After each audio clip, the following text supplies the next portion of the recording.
We get now to the recent announcement by national striker Shamar Bowser Nicholson that he will be unavailable for Jamaica's crucial World Cup qualifiers against Mexico, Panama, and Costa Rica. Word is that Nicholson opted out because he wants to get settled with his new club, Spartak Moscow.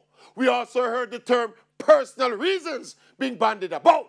But regardless of the reasons, this don't look good none at all, because Nicholson has been one of the most dedicated Jamaican players in this World Cup campaign. His 2 goals and tireless work rate made him a big asset to the Jamaican team. Bowser would be the last one we would expect to throw in the towel. Another interesting fact is that Nicholson was left on the bench in the last game against the USA. Then came the coaching change with the England-based Paul Hall now in charge. Now put 1 or 2 together.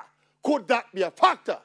This development, though, typifies the volatile, unpredictable, and disjointed World Cup campaign we've had so far.